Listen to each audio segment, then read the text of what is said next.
Convening the General Assembly as set forth in the joint agreement between the President of the Senate and the Speaker of the House in accordance with House Resolution 1473 having arrived. The Senate will now come to order. At this time, I would ask that all unauthorized persons exit the chamber. Mr. Secretary, will you read a communication to the Senate?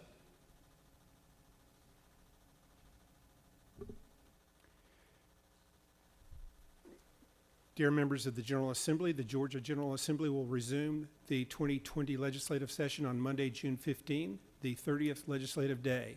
House Resolution 1473 was adopted by both the House of Representatives and the Senate on March 12, 2020.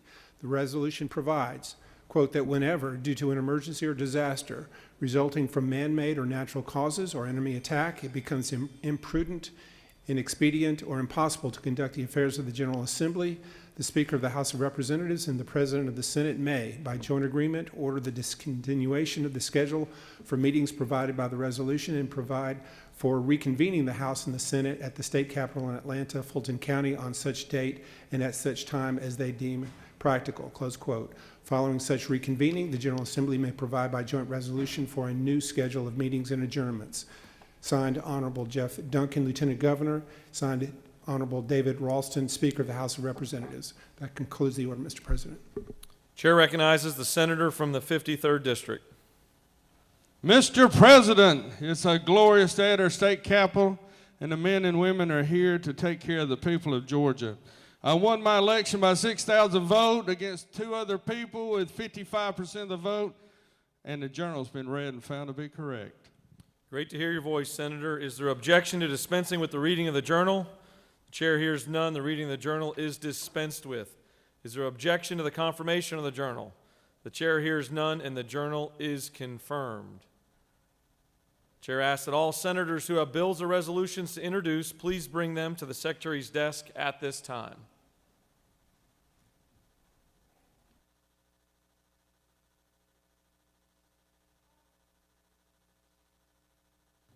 Ms. Secretary, first reading of Senate bills and resolutions, please.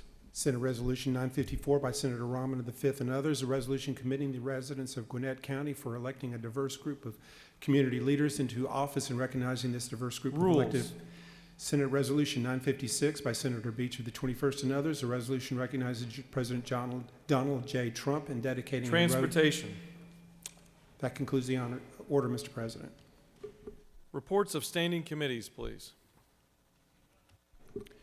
Mr. President, the Senate Committee on Health and Human Services has had under consideration the following legislation, and it's instructed me to report the same back to the Senate with the following recommendation. House Bill 888 do pass. Respectfully submitted, Senator Watson, the 1st District Chair. Mr. President, the Senate Committee on Judiciary has had under consideration the following legislation and has instructed me to report the same back to the Senate with the following recommendation. House Bill 786 do pass by substitute. House Bill 578 do pass. House Bill 799 do pass. House Bill 983 do pass by substitute. House Bill 969 do pass. Respectfully submitted, Senator Stone of the 23rd District Chair. Mr. President, the Senate Committee on Assignments has had under consideration the appointments made by the governor that require Senate confirmation and has instructed me to report the same back to the Senate with the following recommendation, that the appointments be confirmed as submitted. Respectfully submitted, Honorable Jeff Duncan, Chair. That concludes the order, Mr. President.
It's now time for our morning roll call. It is now time for our morning roll call. Are there any motions to excuse? Are there any motions to excuse? The chair sees none. Chair would like to recognize the majority leader. Thank you, Mr. President. I ask for unanimous consent that we dispense with the morning roll call.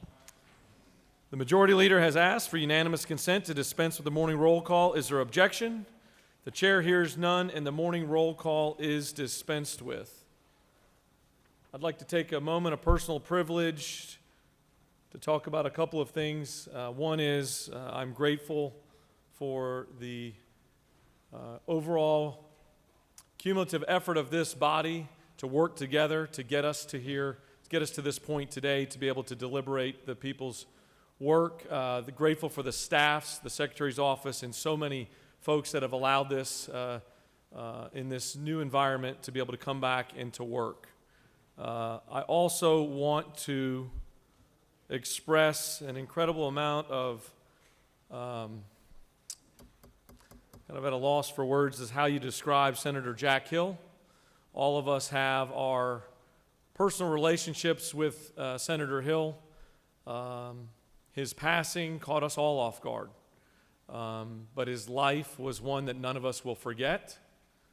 I can tell you that for the rest of my life, when I think of the word statesman, I will think of Senator Jack Hill. I will think of somebody who walked into every conversation looking for a way to build consensus and to build relationships and to get the task at hand accomplished. We are all better for his life and for his service, and I'm extremely grateful for the time I've been able to spend with Senator Jack Hill and the friendship I was able. I would ask that we all stand and offer a moment of silence for our colleague, Senator Jack Hill.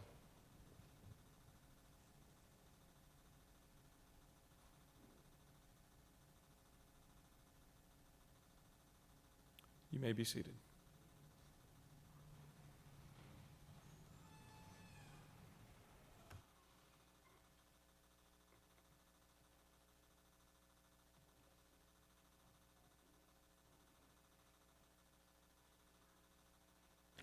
It's now time for a morning devotional, and I'd ask that all senators take your seats and cease all audible conversations. I would ask our doorkeepers secure the chamber at this time. I'd like to recognize the senator from the 2nd to lead us in our Pledge of Allegiance and to introduce our chaplain of the day. Please stand for our pledge. I pledge allegiance to the flag of the United States of America and to the republic for which it stands, one nation, under God, indivisible, with liberty and justice for all. And now our Georgia flag. I pledge allegiance to the Georgia flag and the principles for which it stands, wisdom, justice, moderation.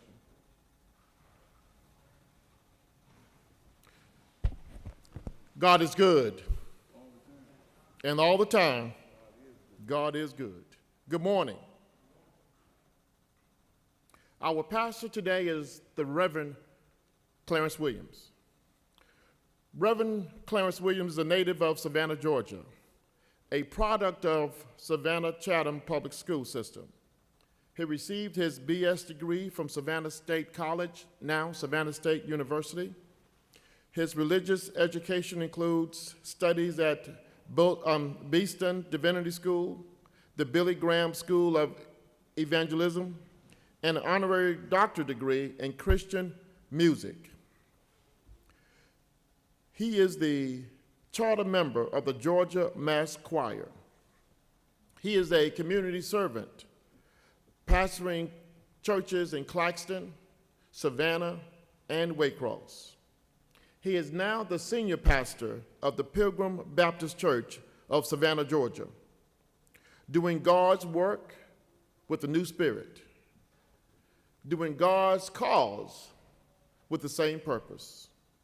His passion is service. His calling is service. His love is service. I would like to present to you my lifelong friend, my brother in Phi Nu Pi, a Christian soldier, a one that walks with Christ, my friend, the Reverend Dr. Clarence Williams.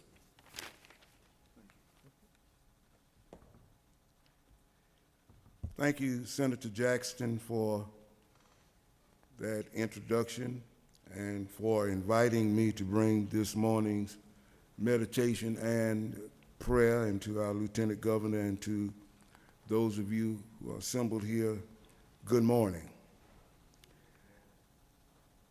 Let me try that again. Good morning. Good morning. There we go. What happens is that I think this pandemic has helped me to be prepared for today, because we are having virtual church, so there's not many folk in the virtual church, and so I don't get many amens. So I have about 20 more than I would have in virtual church, so I expect 2 or 3 amens. Amen.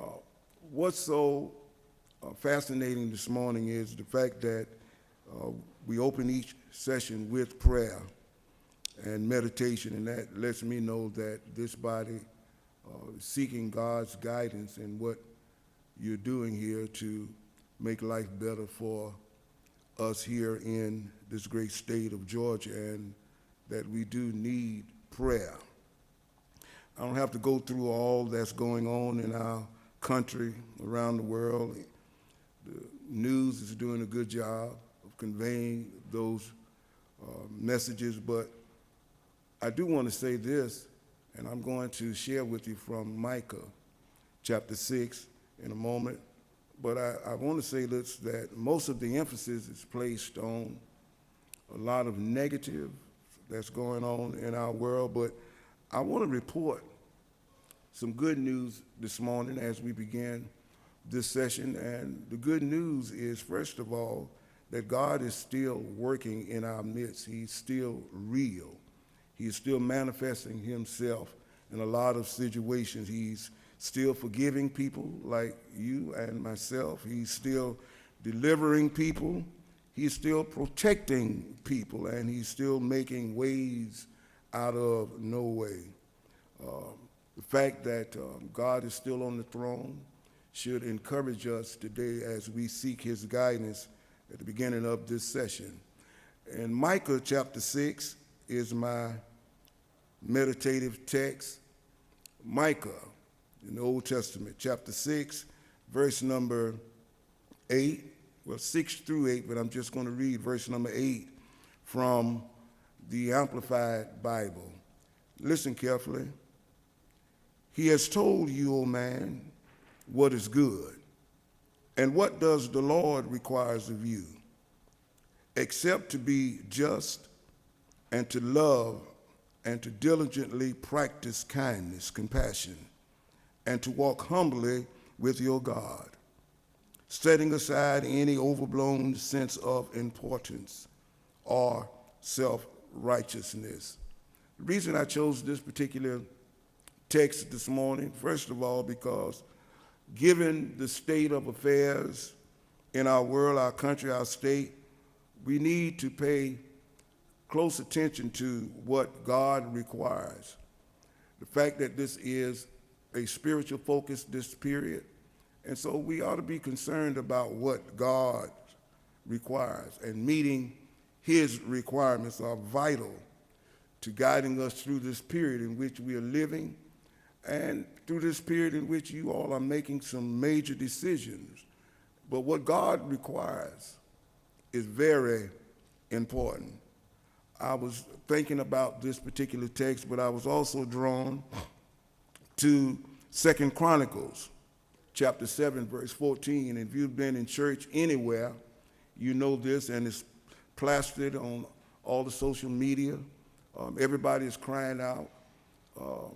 2 Chronicles 7, if my people which are called by my name shall humble themselves and pray, seek my face, turn from their wicked ways, then will I hear from heaven, forgive their sins, and heal their land.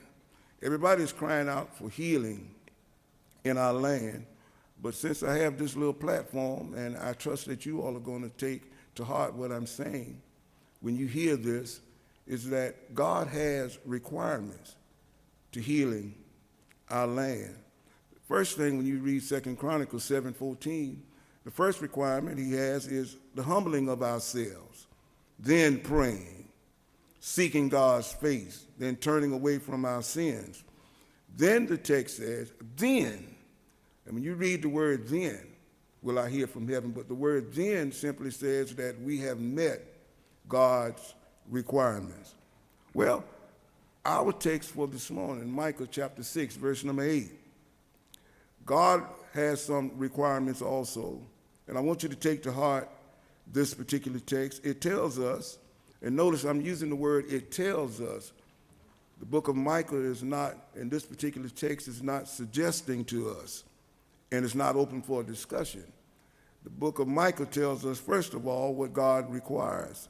He requires, first of all, to act justly, love mercy, and walk humbly with thy God. And I want you to take that to heart as we open today's session, those of you who are in this chamber and those of you who are watching, because meeting God's requirements is vital to our forward movement, certainly as a country, but secondly as a state. And that is part of my challenge to you today as you move forward. I'm reminded, and this is a true analogy, I was pastoring a church once, and I was there struggling as a young pastor, and we were having a meeting, and we were trying to resolve an issue that was hinged upon doing what was fair.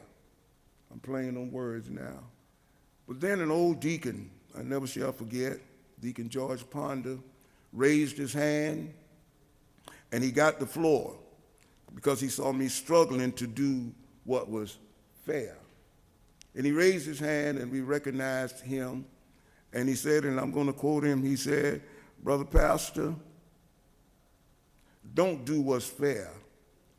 Do what's right, and fair will take care of everybody in here." And so we seek to do what is right. And all I'm saying that as we get ready to offer prayer to you this morning, if we would do what is right, everybody in Georgia will be taken care of. And that is my challenge to you this morning. Act justly, love mercy, and here it is, walk humbly with God.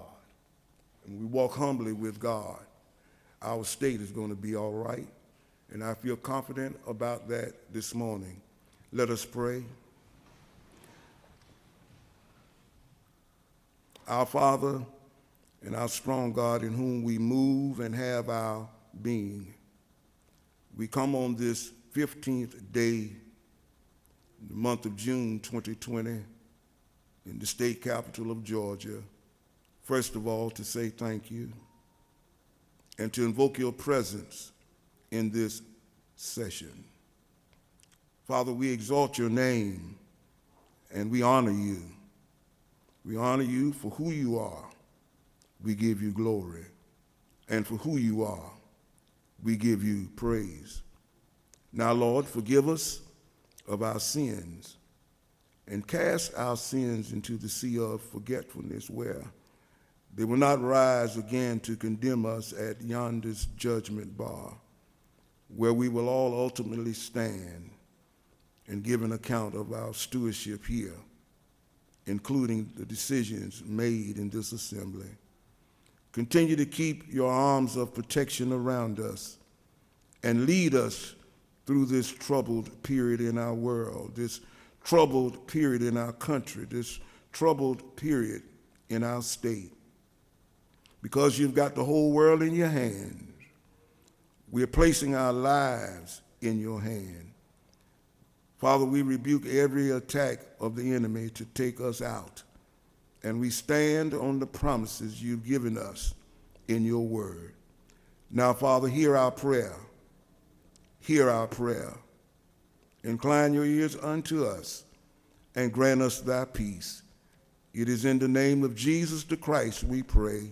Let us all say amen.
Are there any unanimous consents? The chair recognizes the majority leader. Mr. President, as we all know, we are living through a unique and challenging time. On March 13th, we took the extraordinary step of suspending the regular session of the General Assembly due to the public health emergency caused by the COVID pandemic. Today, we have reconvened the regular session of the General Assembly following that unprecedented action. And while it appears that we have passed the peak threat of this virus, the threat of infection is still very much with us. Yet the business of the state must go on. Given the environment in which we find ourselves, I believe it is incumbent upon all of us not only to resume the business of the state, but to do so in a smart, safe, and responsible manner. We should do our best to avoid the spread of the virus by following the CDC guidelines regarding social distancing and other health safety measures.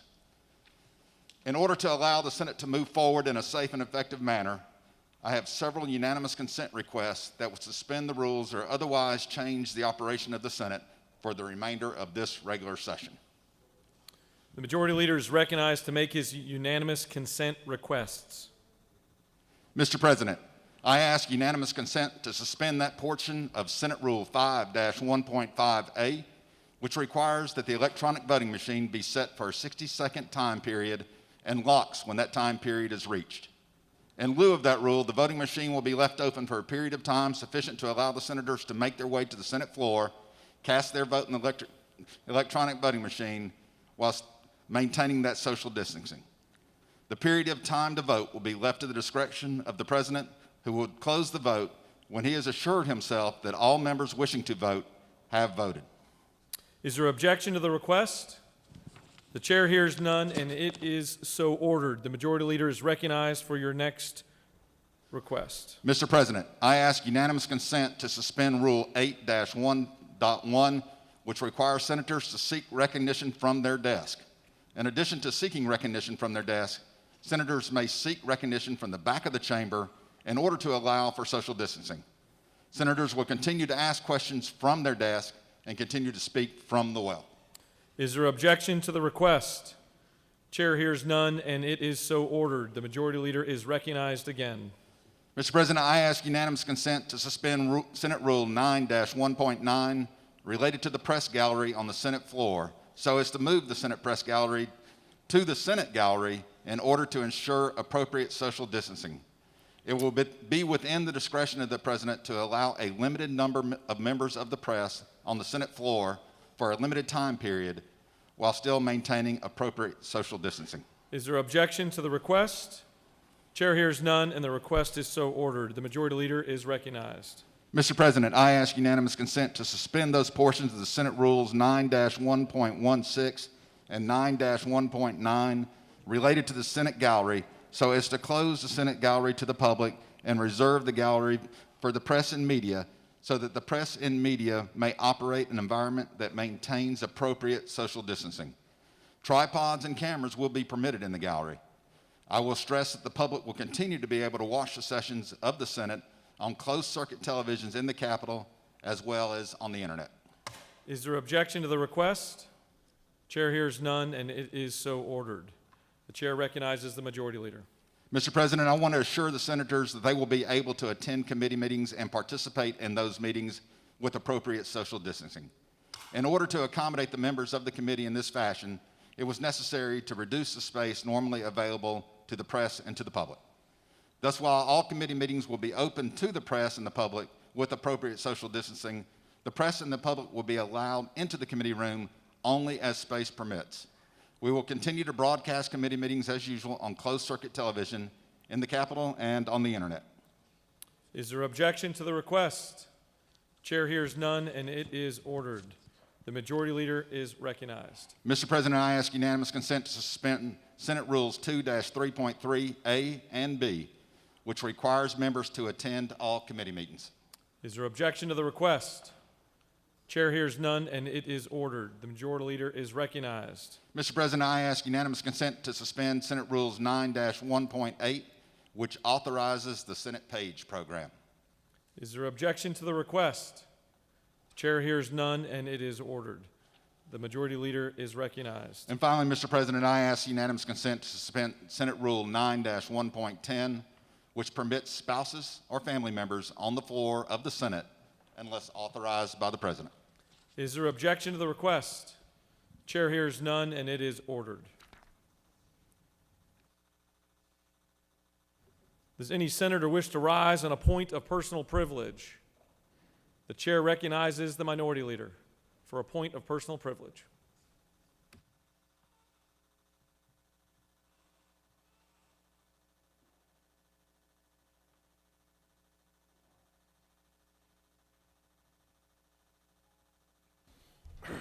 Thank you, Mr. President, members of the Senate. First of all, I want to say thank you for your work. Thank you for coming back in these difficult times to address serious problems.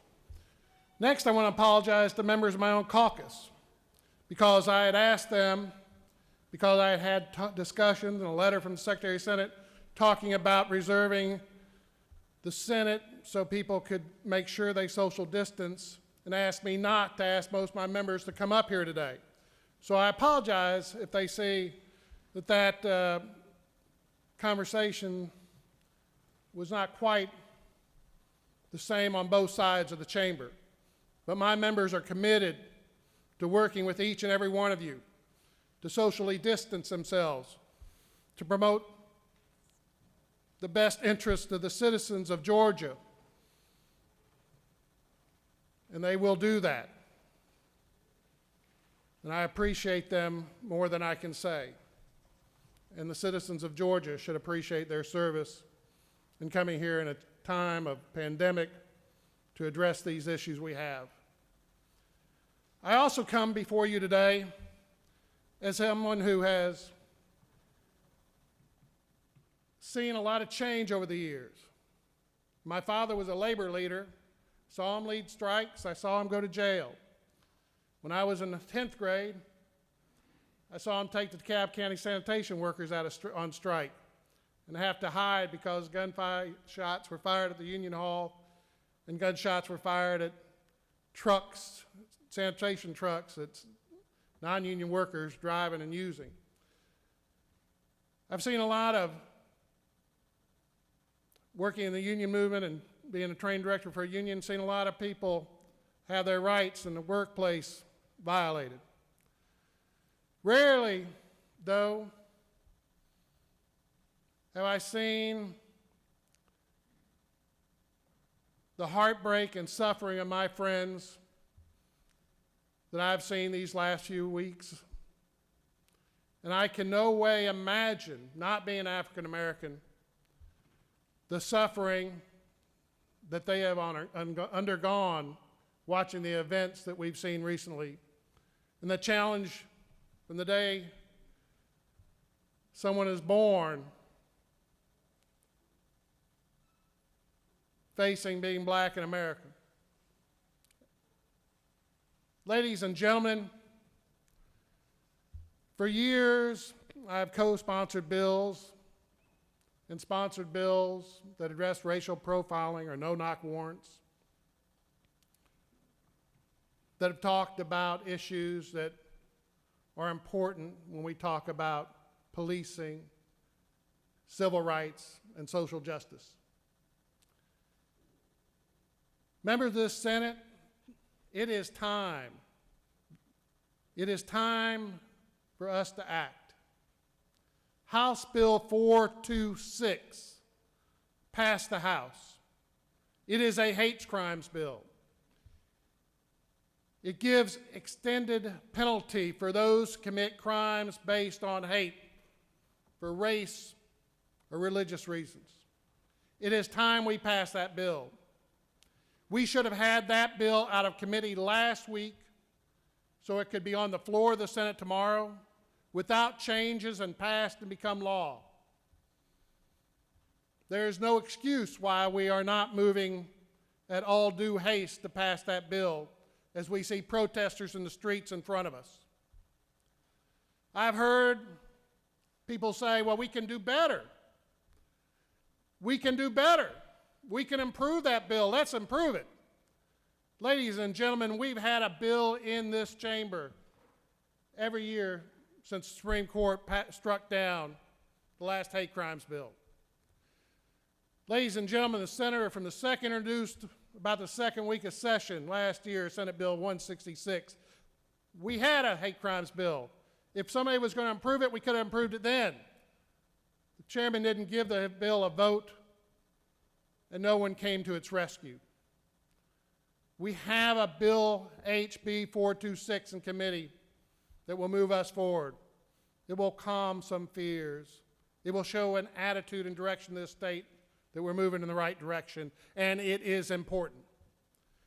And others that say they want to improve the bill, I say let's move 426 forward. And if we can improve it, we can do so on a different piece of legislation. When the federal hate crimes bill was passed, data collection was on a separate bill. We can pass a separate bill that addresses the same crime, that adds data collection and training and other elements to strengthen it. And if we can get agreement with the House and send that to the governor, more power to each and every one of you. But there is no excuse for not passing a clean bill that we know will become law. Because, ladies and gentlemen, I talked this morning to the chair of the Legislative Black Caucus, and no one's talked to her, no one's negotiated with her, no one's addressed the issues and concerns the chair of the Black Caucus has on a change of a hate crime bill. And I would think that in this abbreviated session, with the challenges that we have, that would be problematic. We need to move forward. And we need to move forward with all due haste. Vincent Ford, a former colleague of mine, who passed the hate crime bill in 2000, in a statement he released, quoted Martin Luther King. In his statement, the first fierce urgency of now. We have a fierce urgency of now in addressing this issue.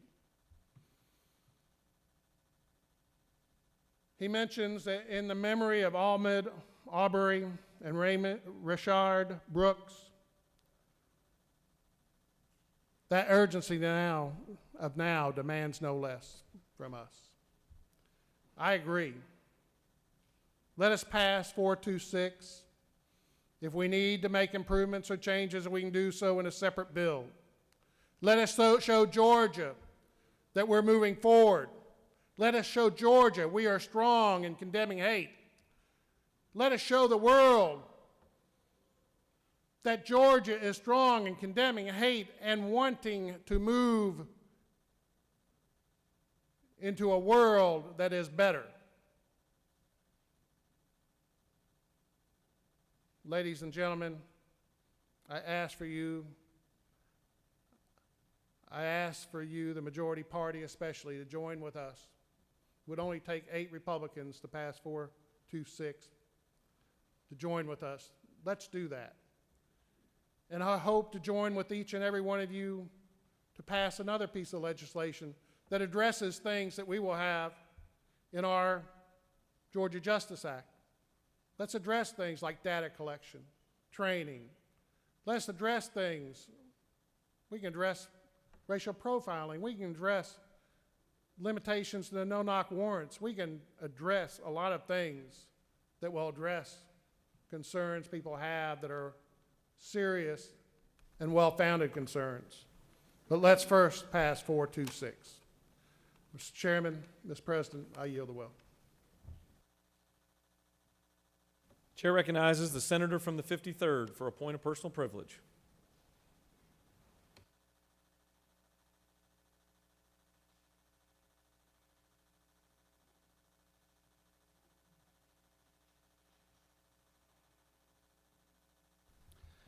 Thank you, Mr. President. I won't use my total 3 minutes like this senator from DeKalb County did.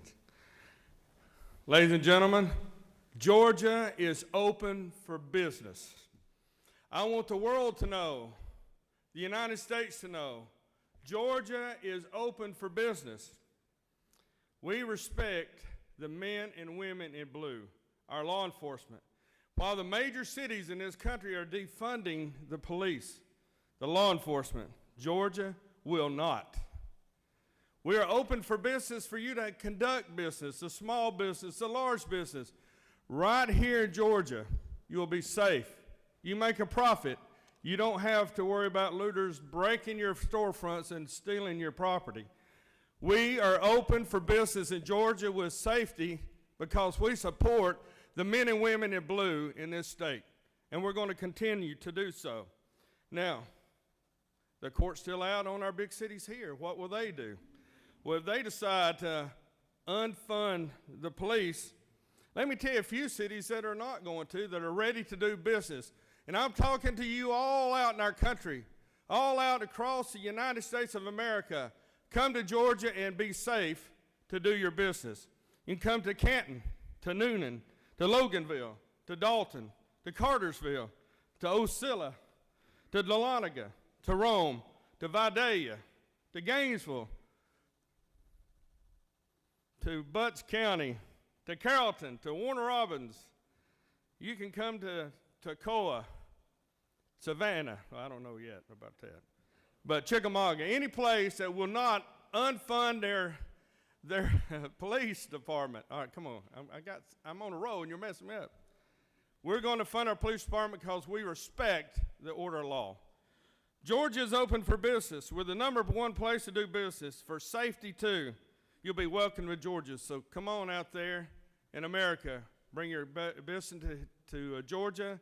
If they're going to unfund your police department, we're not going to do that here. Thank you, Mr. President. Chair recognizes the senator from the 55th for a point of personal privilege.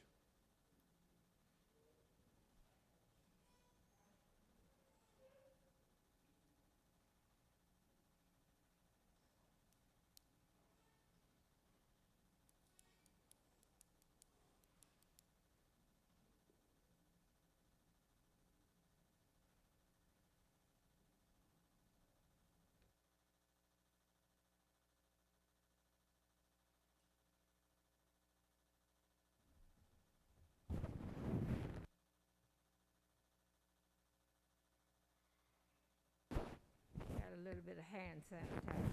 Clean off the mic.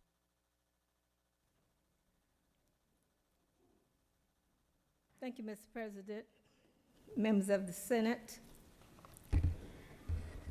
You know, I ran for office in 1999, and I'm one of those legislators, was a candidate rather, that did not have an agenda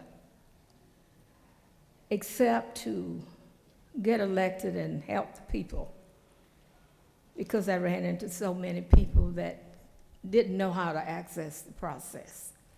I even ran a class called Access the Process. But along the way, I picked up a couple of things, a couple of ideas, a couple of requests, and there were little things that happened to me on the way. So they became my focus. Someone said, will you pass a racial profiling bill when you get elected? I said, yes, I should be able to do that, because what happens is wrong. And then I had a health issue. And I said to myself, can I change that? And I said, yes, and I did. So if you will, just imagine if we had passed the racial profiling bill in 1999.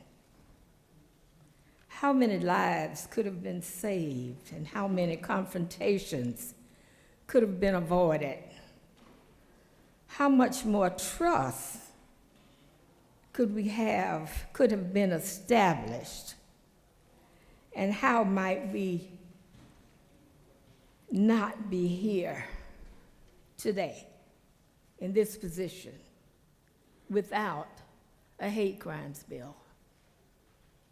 Now, I just brought a few things along with me, and I know I don't have 5 minutes, so I guess I better speed up.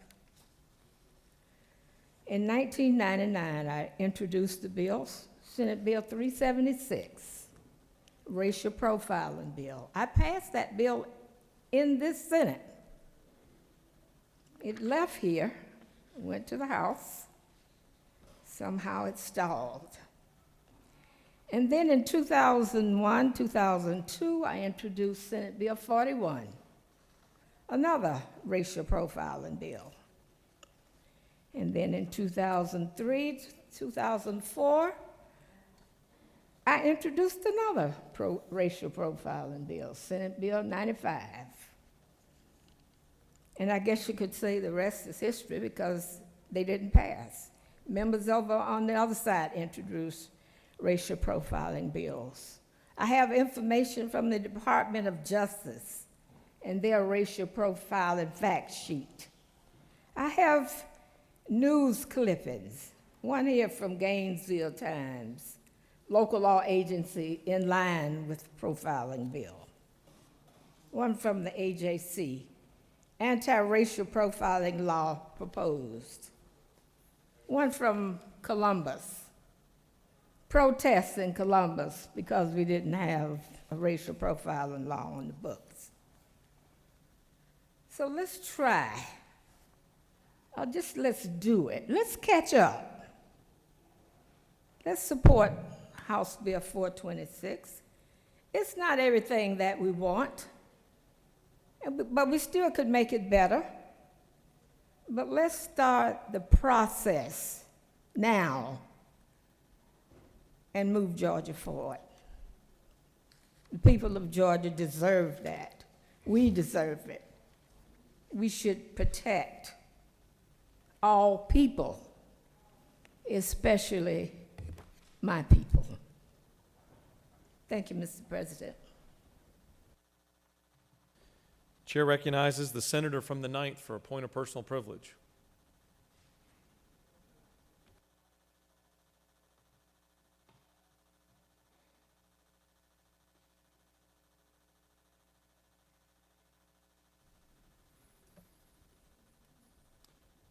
Thank you, Mr. President. I rise this morning because I know that there are people around my district and around our state that are hurting, and I know that they're looking to us for leadership.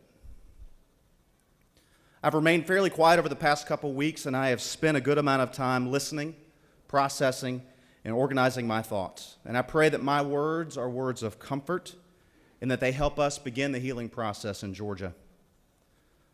I was sickened by the footage of Ahmaud Arbery being killed while jogging. And then I was shocked by the footage of George Floyd being slowly killed in broad daylight. While I don't support the looting and violence that went on, I was glad to see our communities around Atlanta move towards peaceful protests.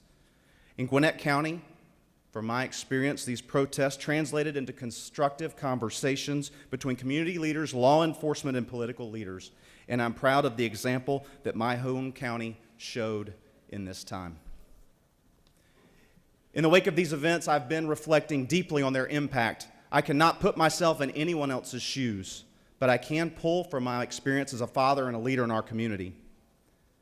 Through my children, I've gotten to know so many mothers, fathers, sons, and daughters. The common thread that we share is a desire to provide the very best opportunities for our children in their future. Now, as a father, I've had the opportunity to watch my children participate in youth sports, and this experience has allowed me to build close friendships with these fellow parents. I think of the teenage children that play soccer with my son. They are brought together by sports, but they come from many different backgrounds and walks of life. I've watched them grow up. I've congratulated them on good grades and their best soccer performances, but I've also talked them through their worst defeats. I've had many discussions with their parents about raising these young adults, being fathers, being mothers, about sports, about faith, and we've talked about race. These conversations have helped me to see the struggles that each child and family have and how dramatically they are different from mine. When I saw the unconscionable actions against Ahmaud Arbery and George Floyd, I thought of those boys, and I thought of their parents, and I had a fear that something could happen to any one of them. I can't imagine. I'm thankful for my friends. I'm thankful that they've given me great insight over the past few years, but particularly over the past couple of weeks. The best part of it is that when I go to my friends, I know we are truly in this together. We are fellow parents walking through these times, trying to give our sons and daughters the best opportunity for success. And while our experiences are different, we are trying to provide the same thing. And that's why it's important to give these children and these families hope that they will have the same opportunity. I was reminded this morning during my time of reflection of a long time ago when I learned to ride my bike, and I didn't learn it all at once. I fell more than one time. Sometimes my dad was there to catch me, and sometimes he wasn't. But if I had quit after falling the first or second time, I never would have learned. As we seek out solutions battling racism, we're going to fall. But we have to get up, and we have to continue the conversation. There are so many people right now in this very moment that want to talk, and they want to seek solutions. And this is the moment of time where we can challenge racism, we can stand strongly in solidarity against racism, and we can take substantive steps to eliminate racism in our culture. No single law can or will end racism, but we must take a stand against it. Education, conversations, and respect for others will continue to guide us to impactful and positive policies that can have a real impact on all of our lives. Getting to these policies will require conversations where questions can be asked and answers can be discussed. These conversations start at our dinner tables, in our communities, amongst friends. So engage with your friends with open arms. Ask how they feel and find ways that you can make a difference in our community. I want to speak to my colleagues now. What can we do now that we've returned to the Capitol? We should collectively stand up against racism. We should pass meaningful hate crimes legislation this session. We should continue to work with law enforcement to bolster and review the training, and we should increase outreach to our minority communities. We must engage in respectful conversation to preserve justice to all people of every culture in every corner of our state. Most importantly, friends and colleagues, we must listen so that we can act. Thank you, Mr. President. I yield the well. Chair recognizes the senator from the 2nd for a point of personal privilege.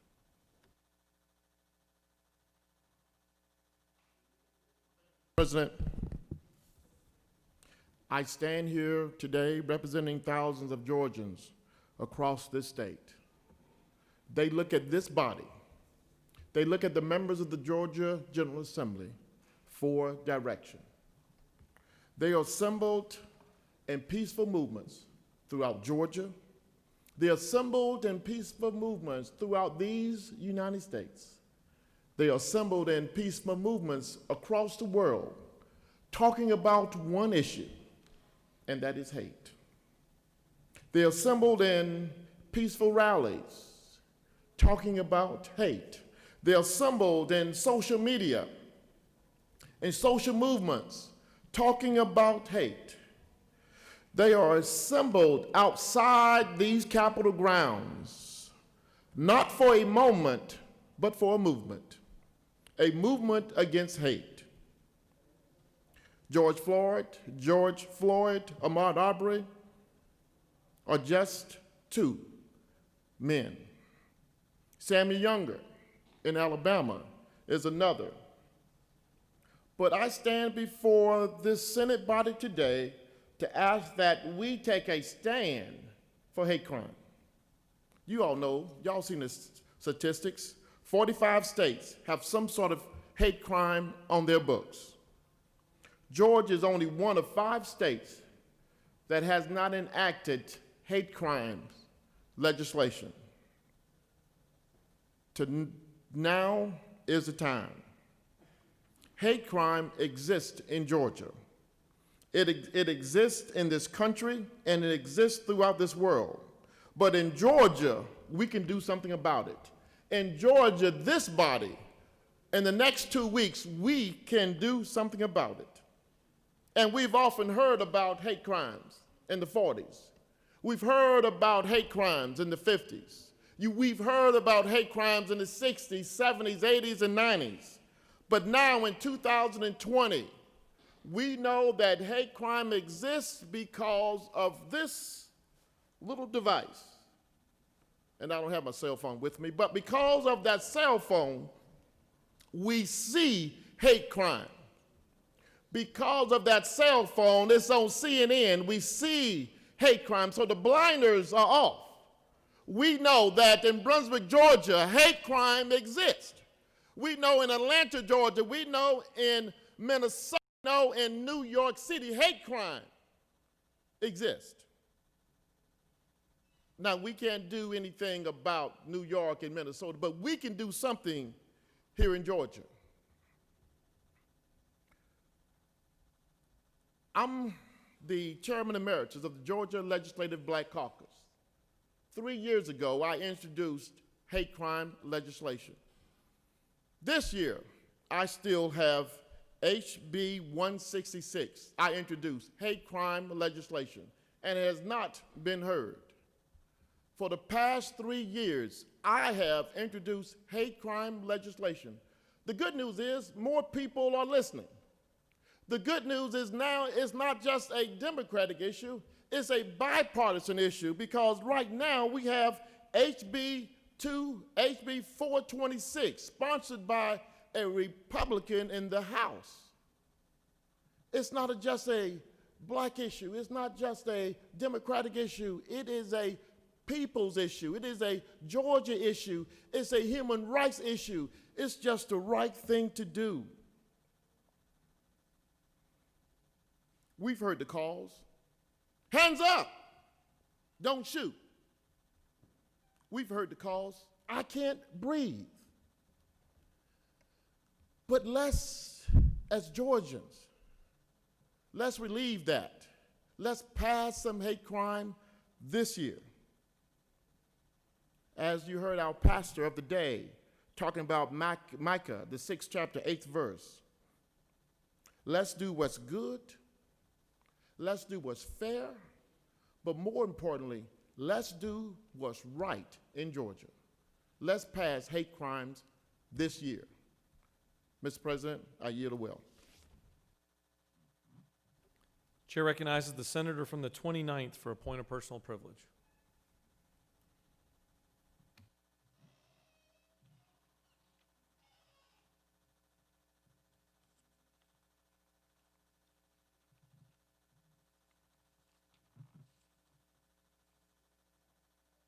Thank you, Mr. President, colleagues.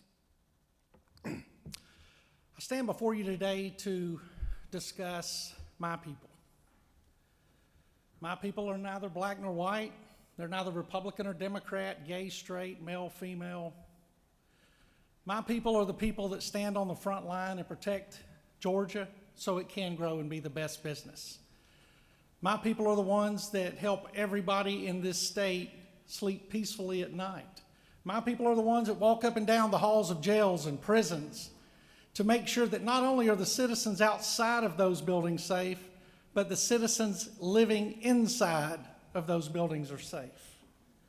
Let me tell you about my people, whose shooting deaths have risen this year from last year at this time, whose deaths from the COVID-19 is right there with frontline healthcare workers, because of exposures in prisons, jails, and on the street as they do their job.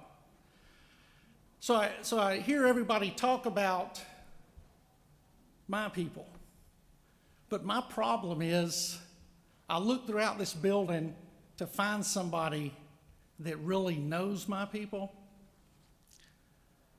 somebody that's been exposed to the power of a taser, somebody that's been pepper sprayed in the face, somebody that's been stabbed twice, somebody that's been beat, punched, discriminated against, spit on by people with everything that you can imagine in their system.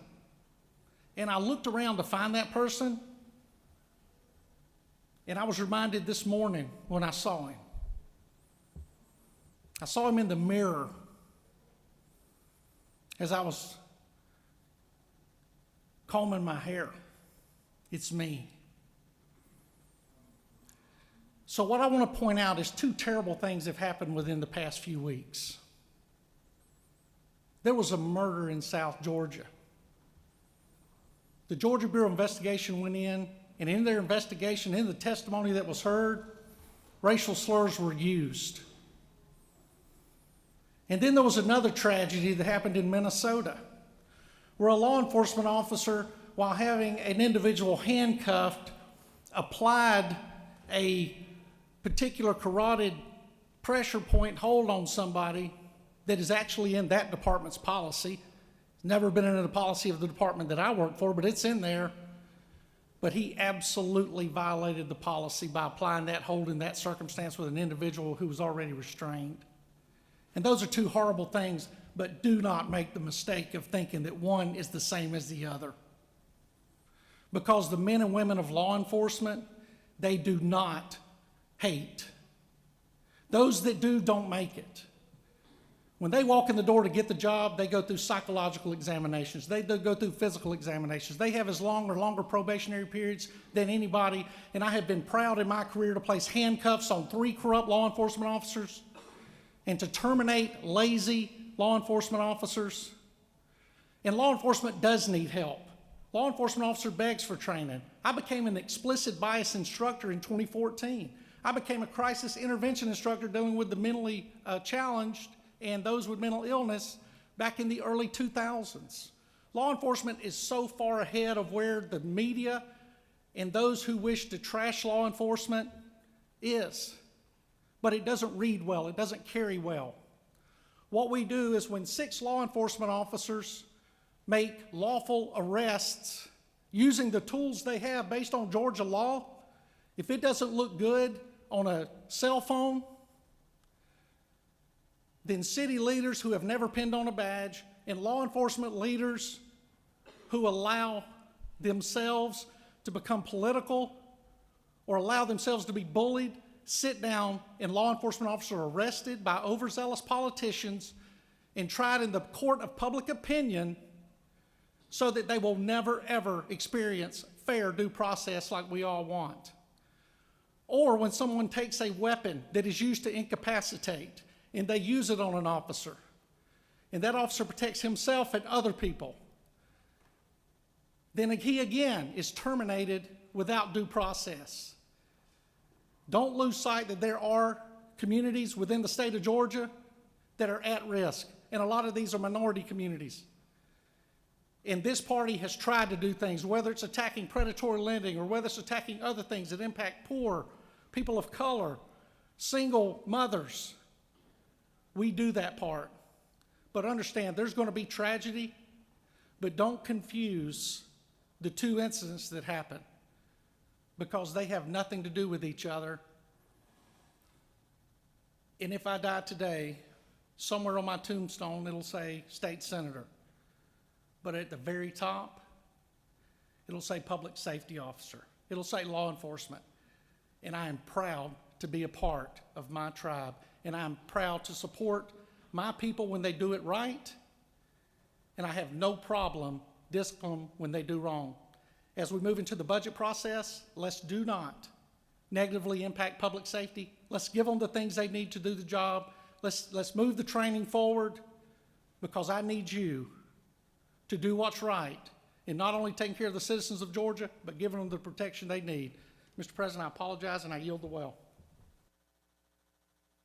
Chair recognizes the senator from the 48th for a point of personal privilege.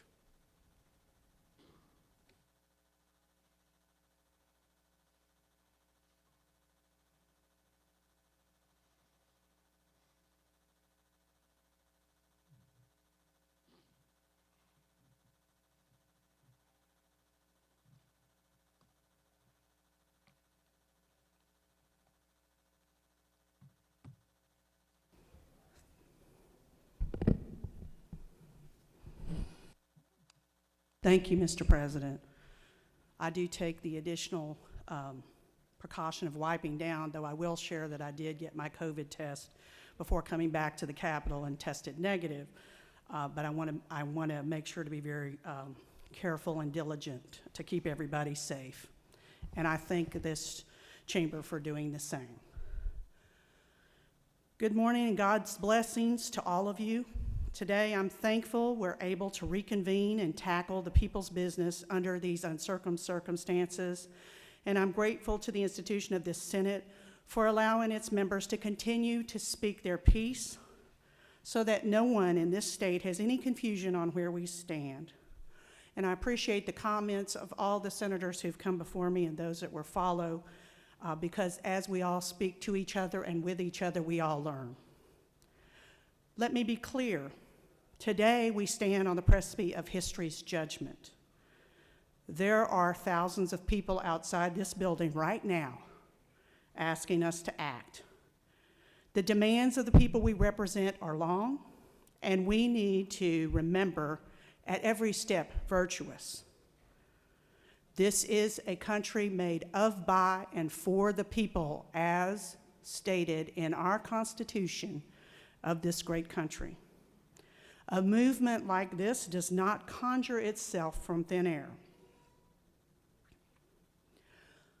Now is the time to act, and the first thing to do is to pass the hate crimes bill, House Bill 426, which is a bipartisan effort, and put to bed any uncertainty about where the Senate stands. Let us stand against hate together, because together we will make a difference. Thank you, Mr. President. I yield the well. Chair recognizes the senator from the 56th for a point of personal privilege.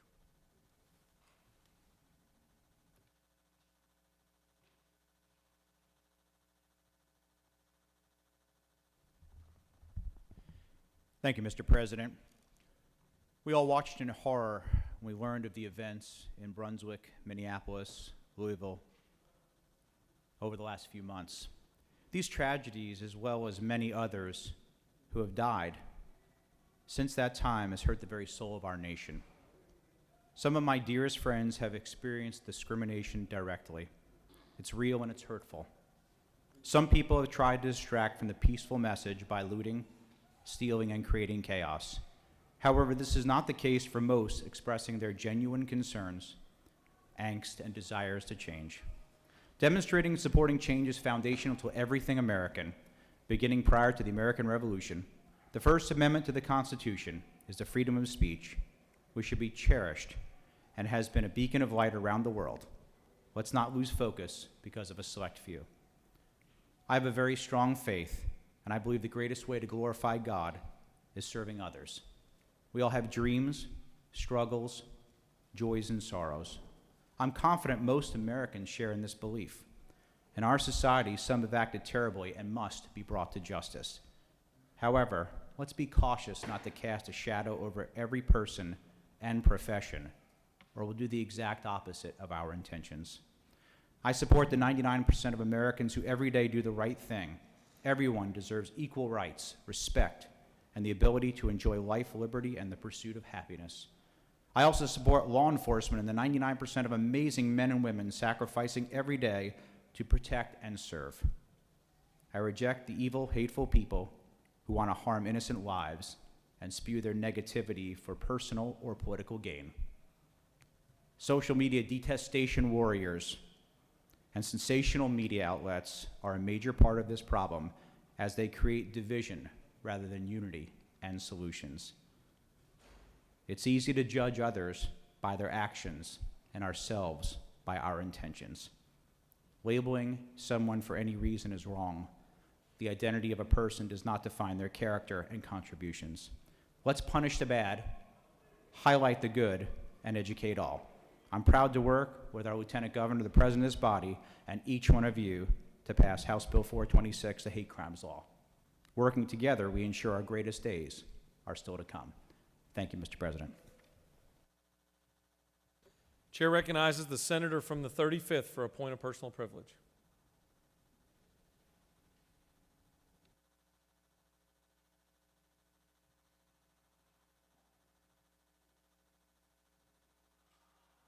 President, we'll use precautions too. First of all, I'd just like to thank all of the senators for your diligence through this coronavirus pandemic. And I want to thank our governor, our lieutenant governor and speaker who had to come to a joint decision to suspend the legislative session. We thought for maybe 1 week, 30 days, or now we see 3 months. But we're back. And as elected officials, we've worked to serve and to make good decisions while we've been out. The coronavirus is still highly contagious, and social distancing is a key factor to minimizing the spread of this virus. We do not want another surge in this virus. We need to make sure that we don't overload our healthcare workers again with cases. So I stand to ask that we all work together and to reduce the spread of this virus by avoiding close contacts with those with colds, even in our own homes, and making sure that we use all the precautions that we have been taught. But while we were isolated in quarantine and sleeping, heroes have emerged, and those exhausted, overworked healthcare and first responder workers, I want to say thank you, thank you, thank you. To our National Guard who came out when our nursing homes were having problems with so many of our people dying right in my neighborhood. It was one of the major nursing homes. But they came out, they cleaned it, they came back again and sprayed and sanitized, and so I thank them. So a lot has happened. Elections have happened, lots of change. But, you know, I took the test 3 times, and I'm negative 3 times, so, hey, I'm happy about that. Let's stay negative, all of us. We have 10 days left in this session, and we have to balance the budget, and we have to vote. And so please do the right things that have already been mentioned on the hate crime bill, on the racial profiling. We can't legislate love, but we can do one thing, the thing that I introduced that's still sitting in as a resolution, and that is asking for an apology for slavery. Sometimes you have to start the first things first, and that's all we are doing, asking for an apology. And then maybe that will clear the air and show that we have good faith. So, senators, I'm taking my seat, but be safe, use all precautions, and make sure that stay home when you can. Thank you. And thank you, Mr. President. I yield the will.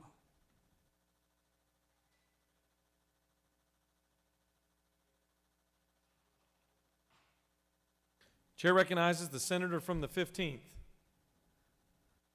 I didn't know if you accidentally pushed your button.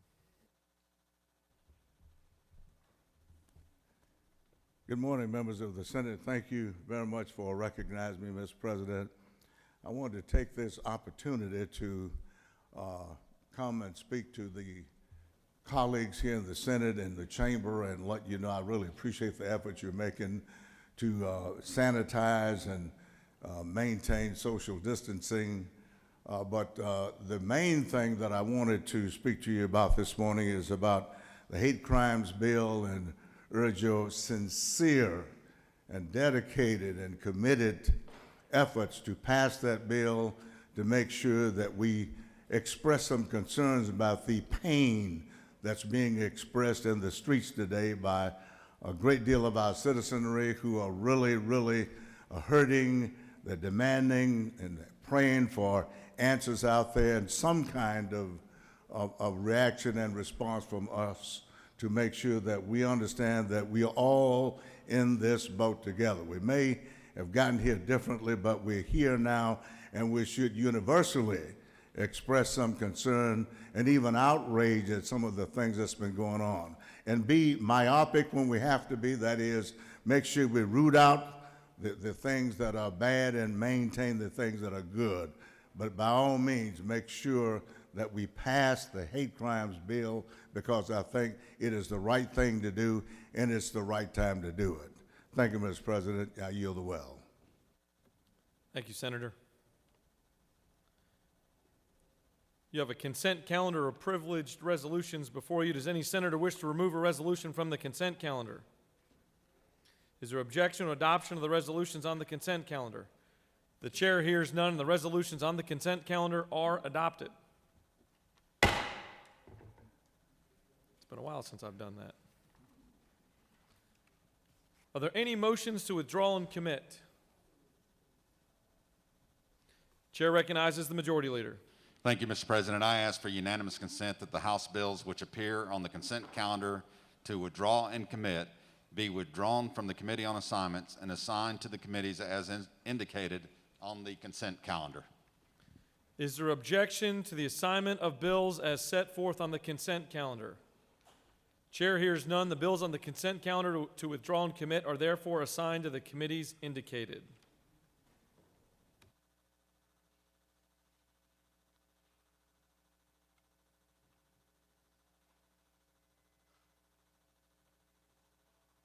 You have a consent calendar of local bills before you. Mr. Secretary, are there any objections filed to any bills on the local consent calendar?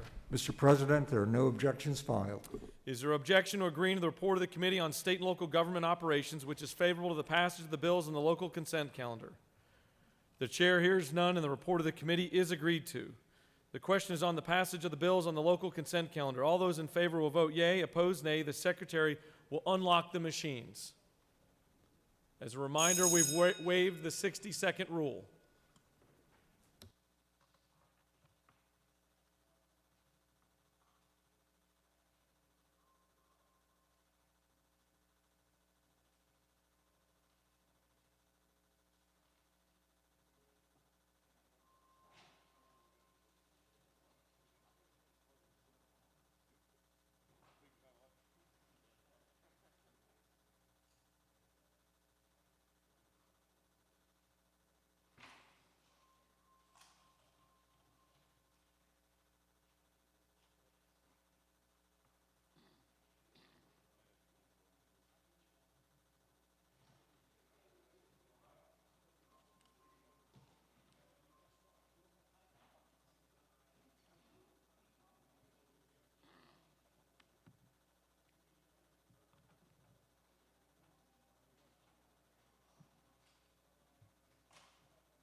As a reminder to the senators around the chamber, if you would make your way in and vote your machine.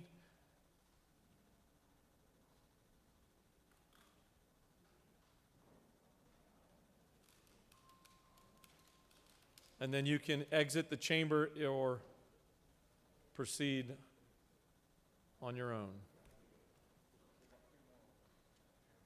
The machines will continue to stay open for a short period.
We will leave the machines open for a few more minutes to get the last few members that are here to make their way to the chamber to vote their machine.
The chair has received guidance from both the majority and minority leaders that their members have voted.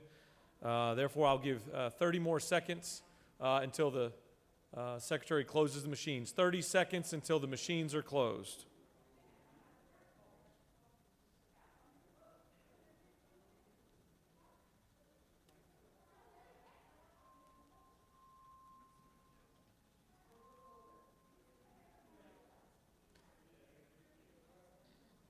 Have all senators voted? Have all senators voted? Ms. Secretary, please close the machines.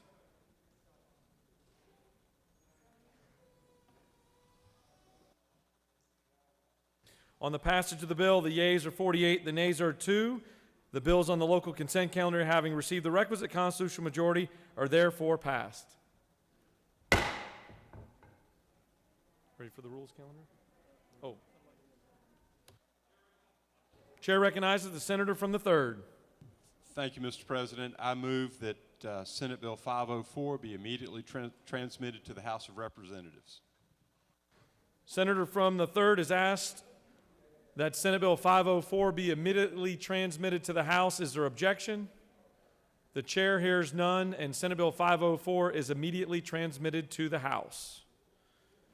Mr. Secretary, let's move on to the rules calendar. Mr. Secretary, please read House Resolution 1023. House Resolution 1023 by Representatives Welch of the 110th and others, a resolution proposing an amendment to the Constitution so as to provide that the people of this state may petition the judiciary for declaratory relief from certain acts of this state or certain local governments or officers or employees thereof, and for other purposes. Mr. President, the Committee on Judiciary recommends that this bill do pass by substitute. Senator Stone, the 23rd District Chair. Mr. President, the Senate Committee on Judiciary offers the following substitute to House Resolution 1023, A resolution proposing an amendment to the Constitution so as to provide that the people of this state may petition the judiciary for relief from certain acts of this state or certain local governments or officers or employees thereof that violate the laws or the Constitution of this state or the Constitution of the United States, to provide for related matters and for other purposes. Mr. President, that completes the order. You want to read the amendment? Yep. Mr. Secretary, can you please read the amendment?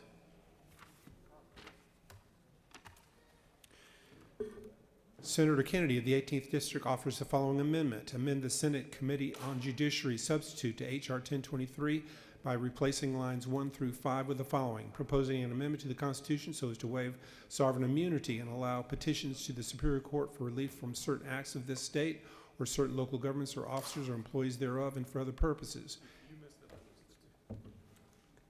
Mr. President, that completes the order. Chair recognizes the senator from the 18th to speak to both the bill and the amendment.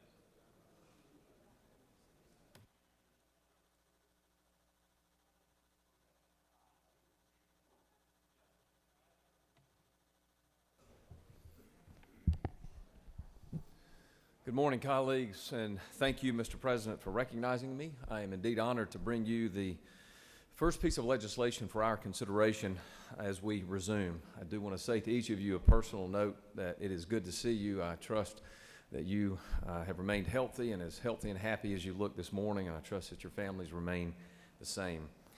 I bring to you House Resolution 1023, which is a piece of legislation that, quite frankly, has been worked on in some form or another for 5 years now.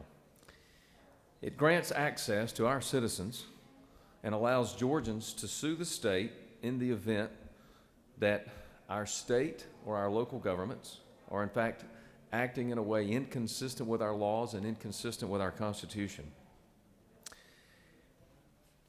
You will recognize this, and it looks probably very familiar to you, as we have already passed our version of this. And everyone, I think the vote was 50-1 out of this chamber before we departed for our COVID-19 break. But that was SR 841. And let me give you the procedural posture of what you have before you and why we have an amendment that is proposed. Senate Resolution 841, as adopted by the Senate, again passed 50-1, is the same resolution as what is being proposed by H.R. 1023 once it is amended, and I hope you will vote for the amendment, which is on your desk, AM 410511. AM 410511, with one exception. The date that you find on line 17 with regard to the effect, which shall be on or after events January 21 of 2021.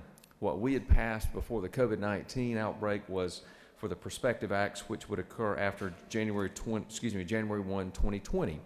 That's the only difference in what you have before you in H.R. 1023 as amended compared to what you voted on and passed out of this body.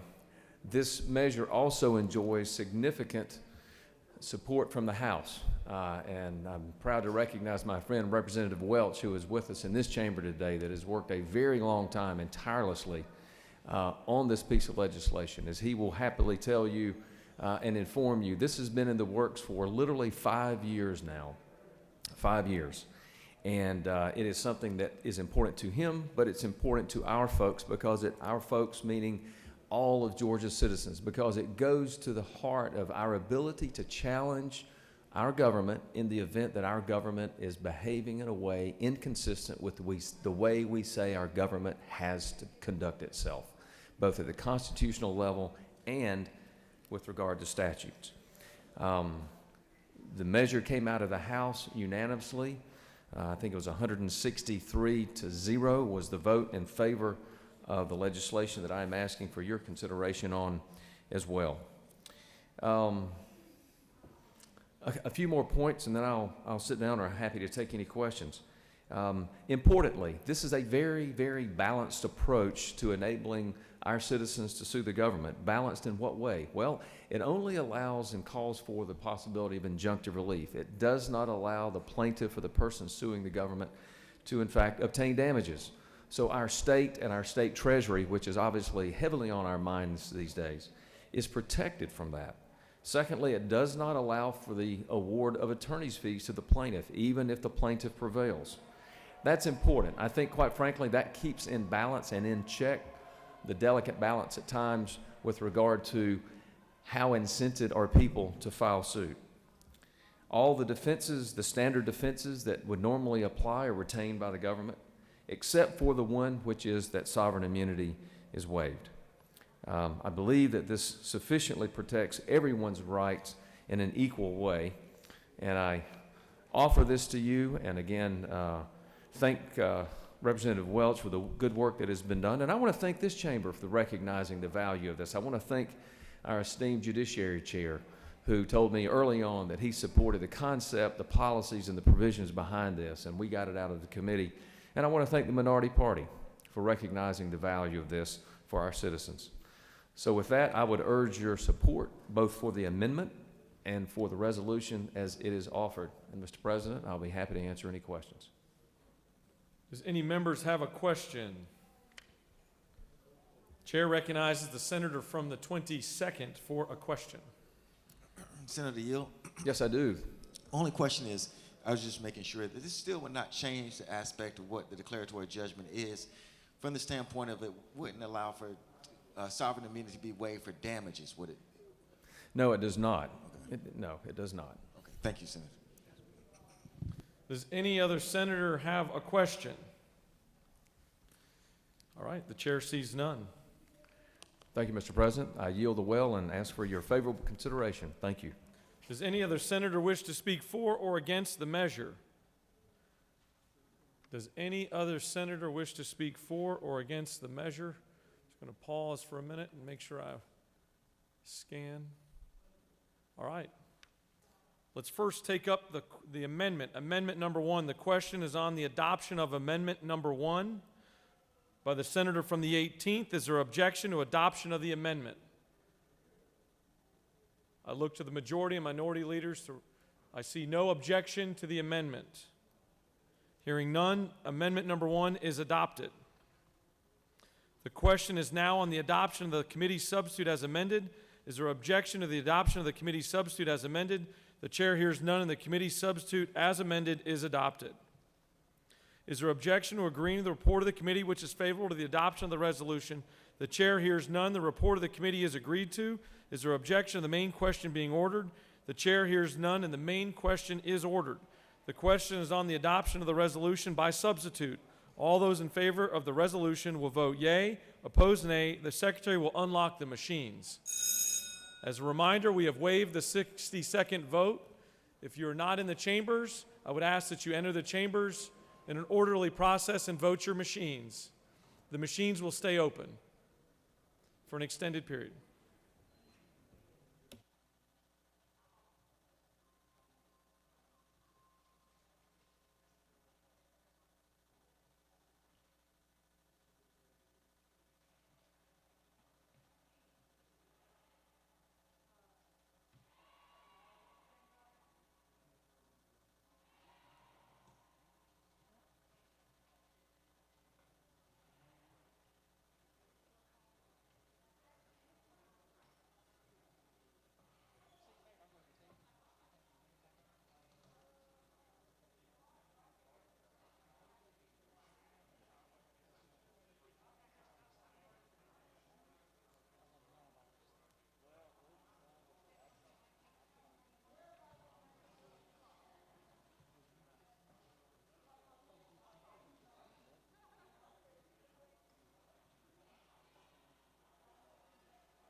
Have all senators voted? Have all senators voted?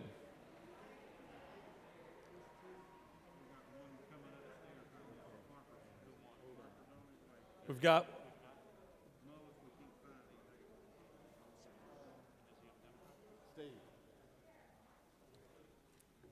all senators that have voted. All senators have voted. Mr. Secretary, please lock the machines.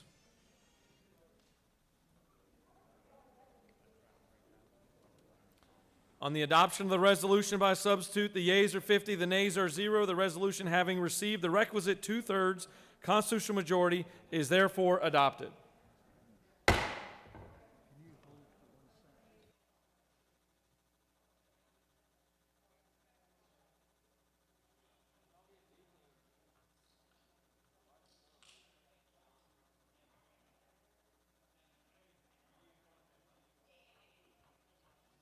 For what purpose does the senator from the 18th rise? Mr. President, I move that the Senate immediately transmit H.R. 1023 to the House. Senator from the 18th has moved that the Senate immediately transmit H.R. 1023 to the House. Is there objection? The chair hears none, and it is so. Mr. Secretary, can you please read the caption of House Resolution 935? House Resolution 935 by Representative Tanner of the 9th and others, a resolution creating the Georgia Commission on Freight and Logistics and for other purposes. Mr. President, the Senate Committee on Transportation recommends that this resolution do pass, signed by Senator Beach of the 21st District Chair. That completes the order, Mr. President. Chair recognizes the senator from the 21st to speak to House Resolution 935.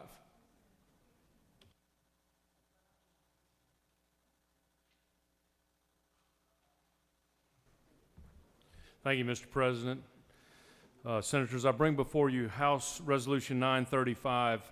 Last year, we passed a Freight and Logistics Commission bill, and we had meetings during the year, and we still have some unfinished business. So basically what this does is it recreates or extends the Freight and Logistics Commission so that we can look at how we move freight and logistics through this state. I would tell you in the first year there were a few findings. One, 17% of the freight is on rail. The rest is truck traffic. We want to get that to 35%, and we're working with Norfolk Southern and CSX on that. We also want to look at some public-private partnerships. And then the other thing we found out is the lack of truck parking we have. Now that these trucks have went to electronic logs, a lot of these trucks are parking on the exit ramps and entrance ramps at interstates, which is a safety issue. So we've got to continue to look at some of these and come up with solutions. And I think by extending this to December 31st of this year, we will be able to do our work and make a presentation back to the House and Senate. I would appreciate your support of H.R. 935. Mr. President, I yield the well unless there's questions. Does any senators have a question? You have no question, Senator. Thank you, Mr. President. I ask for your support. Does any other senator wish to speak for or against the measure? The chair sees none. Is there objection to agreeing to the report of the committee which is favorable to the adoption of the resolution? The chair hears none. The report of the committee is agreed to. Is there objection to the main question being ordered? The chair hears none, and the main question is ordered. The question is on the adoption of the resolution. All those in favor of the resolution will vote yea. Opposed, nay. The secretary will unlock the machine. As a reminder, the 60-second rule has been waived.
Have all senators voted? Have all senators voted? Mr. Secretary, will you please lock the machines? On the adoption of the resolution, the yeas are 51, the nays are 0. The resolution, having received the requisite constitutional majority, is therefore adopted. Chair recognizes the senator from the 21st. Mr. President, I move the Senate immediately transmit H.R. 935 to the House. Senator from the 21st has moved that this body immediately transmit House Resolution 935 to the House. Is there objection? Chair hears none, and it is so. I would remind in this chamber that we are obviously operating under a different operational platform. It is difficult if the level of noise continues to rise. If you have conversations to have, I'd ask that you have them off the floor and not on the chamber's floor. Thank you. Mr. Secretary, can you please read the caption to House Bill 781? House Bill 781 by Representative Williamson of the 115th and others, a bill to be entitled an act to amend Chapter 1 of Title 7 of the Official Code of Georgia annotated relating to financial institutions so as to clarify and remove superfluous language of certain licensees or registrants is not confidential, to reduce the number of days for certain cease and desist orders to become final, to repeal Code Section 7-1-1003.1 relating to physical place of business, and for other purposes. Mr. President, the Senate Committee on Banking and Financial Institutions recommends that this bill do pass by substitute. Where's the chair? Who is that chair? Third Ligon. Senator Ligon of the 3rd District Chair. Mr. President, the Senate Committee on Banking and Financial Institutions offers the following substitute to House Bill 781, a bill to be entitled an act to amend Chapter 1 of Title 7 of the Official Code of Georgia annotated relating to financial institutions so as to clarify and remove superfluous language, to authorize the department to approve payments of dividends by a bank or trust company under certain conditions, to expand the department's authority to waive the residency requirement for bank or trust company directors, to authorize a trust company and bank merger under certain circumstances, and for other purposes. That completes the order, Mr. President. Chair recognizes the senator from the 18th to speak to Senate Bill 781.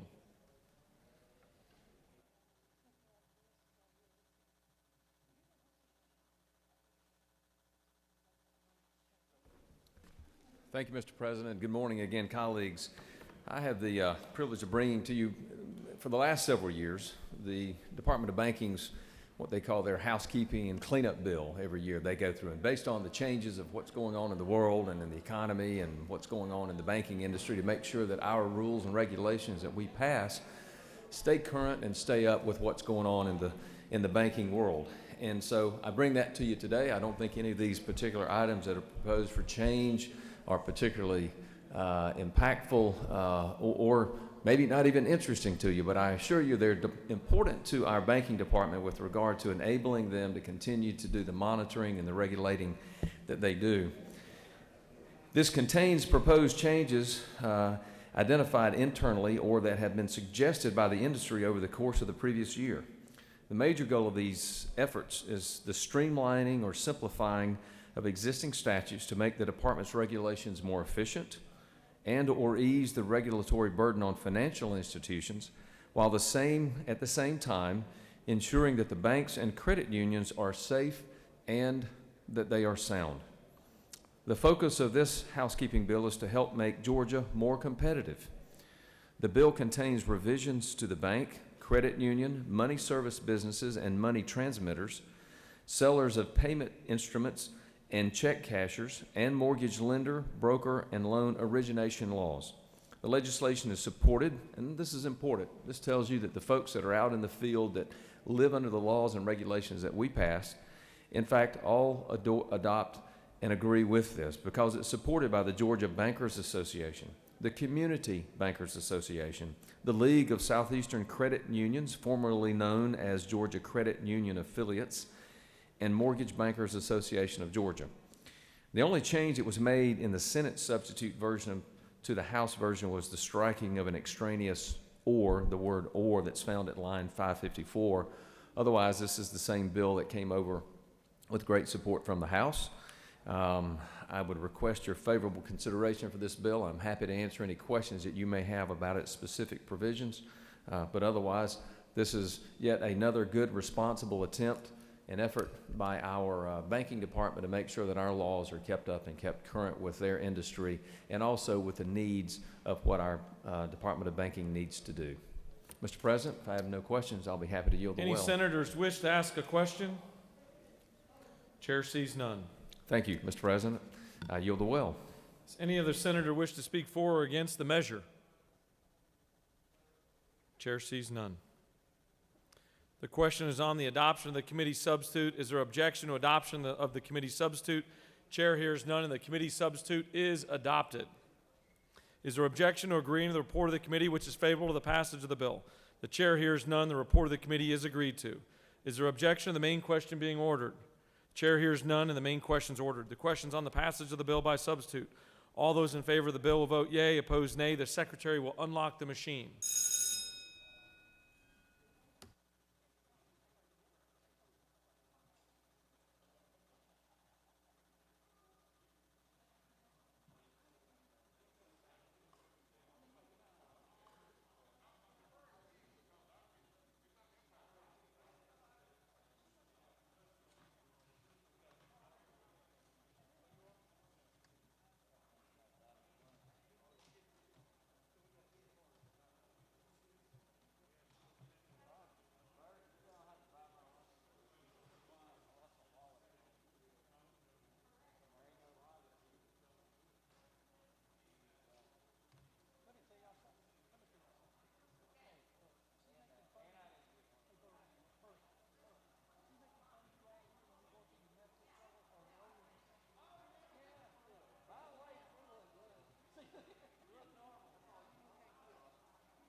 Ask that all senators vote your machines.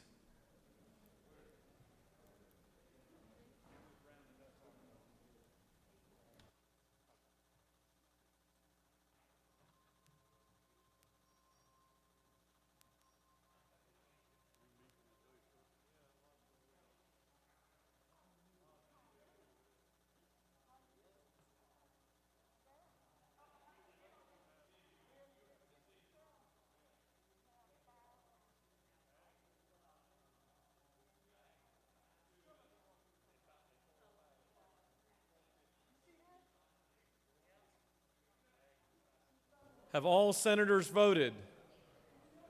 Have all senators voted?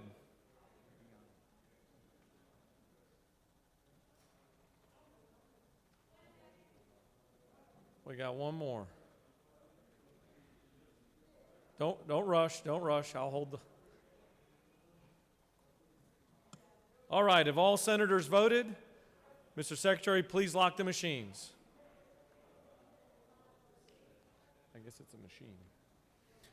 On the passage of the bill, the yeas are 49, the nays are 0. This bill, having received the requisite constitutional majority, is therefore passed by substitute.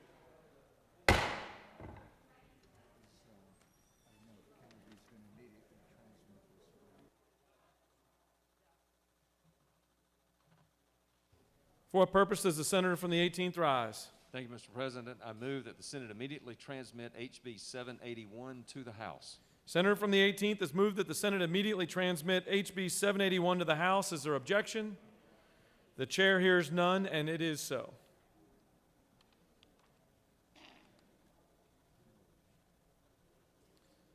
Chair recognizes the majority leader. Thank you, Mr. President. I move that the Senate stand adjourned until 10 o'clock on Tuesday, 16 June, 2020. Mr. Secretary, will you please read the announcements? The The Rules Committee will meet upon adjournment in 450 of the Capitol.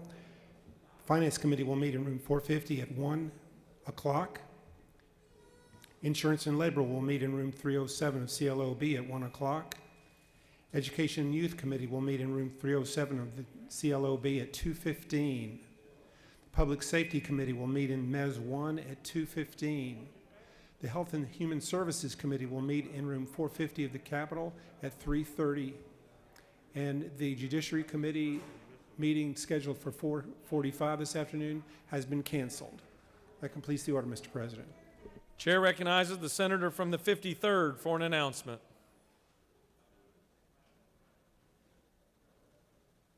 The distinguished senator from the 53rd. Thank you, Mr. President. As you heard, we do have a rules meeting today, right after we leave this beautiful chamber. And also, a member of my team has misplaced a cell phone. So if you find a cell phone, please bring it to me. It's in the hallway in the chair, and I want to thank you for that outstanding work right there, Senator. I love it. We solve problems here in the Senate. That's what we do. That's what we do. Does any other senators have an announcement to make?